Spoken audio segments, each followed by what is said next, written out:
ওহ, প্রতিবেশী যে আজ কি মনে করে? আর চা পাতা চাইতে আসিনি। তাহলে কি কলা পাতা চাইতে আসছেন?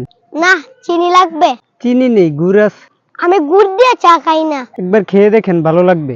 তোমার বাবা আছেন? আপনার বাবা নেই? আমি বুঝাইতে চাইছি বাসায় আছেন। এই সময় উনি বাসায় থাকেন। একটু ডেকে দাও, কথা বলি। সরি আঙ্কেল, এই সময় উনি ঘুম থেকে উঠেন না।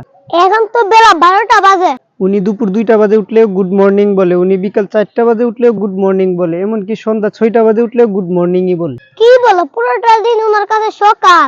জি আঙ্কেল, উনার ডিকশনারিতে দুপুর বিকেল নেই, আছে শুধু সকাল আর রাত। দিনে না হয় ঘুমিয়ে কাটান, রাতে কি করেন? পকেট মারেন। আমি তো ভুলেই গেছিলাম। সবকিছু বলতে নেই আঙ্কেল, দেখেন তো আপনার মানিব্যাগ ঠিকঠাক আছে কিনা। আছে তো। যে কোনো সময় নাই হয়ে যেতে পারে, সাবধানে রাখবেন। আচ্ছা, তোমার চাচারা কোথায়? রেস্টুরেন্টে। চাকরি পেয়েছেন? না, বাকরি পেয়েছেন।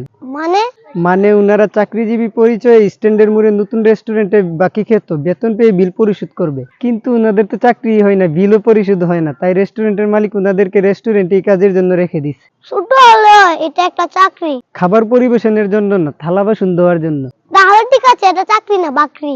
জি আঙ্কেল। ওনারা চাকরি পান না কেন? ইন্টারভিউ দেওয়ার সময় তো আমি ওনাদের সাথে যাই না, আমি কি করে জানবো? তাও ঠিক। আমি বেঠিক কথা বলি না। ভাবি কোথায়? ভাইয়া, আমি তো এখনো বিয়ে করিনি। আমি তোমার ভাইয়া লাগি? কোন ভাবির খোঁজ করছেন? তোমার আম্মুর। আঙ্কেল, উনি তো জেলে। আমি তো ভুলেই গেছিলাম। আচ্ছা আঙ্কেল, আপনি প্রতিবেশী না গোয়েন্দা? প্রতিবেশী। আপনার কি কোনো মেয়ে আছে? না, ছেলে আছে। তাহলে আপনার সাথে এত সময় কথা বলতেছি কেন? কথা বললে কি হয়? হয়, আমার আবার সময়ের মূল্য বেশি। এত সময় কি করো? থালা বাসন দুই, ডেগ মাজি, রান্না করে, বিছানা গুছাই, আর অনেক কিছু। একজন কাজের বুয়া রাখলেই তো হয়। টাকা কি আপনি দিবেন? তোমার বাসায় কাজ করবে, আমি টাকা দেবো কেন? আমাদের তো এত টাকা নেই, শুধু শুধু কাজের বুয়াকে টাকা দিব। শুধু শুধু দিবা কেন? ও তো কাজ করবে। আমি কি করি? এইগুলা তো ছেলেদের কাজ না। কোথাও লেখা আছে? না। তাহলে আপনি আসতে পারেন। চিনি।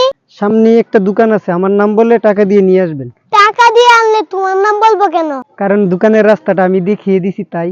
ভদ্রতা শেখুনি? ভদ্রতা কোন স্কুলে শেখায়? সামনে যে দোকানটা, ওটার পাশে একটা স্কুল আছে, ওই স্কুলে শেখায়, ভর্তি হয়ে যাও। না আঙ্কেল, আমার আবার বাবার পেশায় ভর্তি হতে হবে, উনার একটু বয়স হয়েছে তো, উনি বাসায় কাজ করবেন আর আমি। যেমন বাবা তেমন ছেলে। জি আঙ্কেল। মা ফোন দিছে। হ্যালো মা। না, আশেপাশের কোনো আন্টিরা কিছু চাইতে আসে না, তবে একটা আঙ্কেল রোজ কিছু না কিছু চাইতে আসে। কি? খুন করে জেলে চলে আসবো? আমারও না তোমার কাছে যাইতে মন চাইতেছে। আচ্ছা রাখি। আসেন আঙ্কেল, ভিতরে আসেন। থাক বাবা, চিনির দরকার নাই।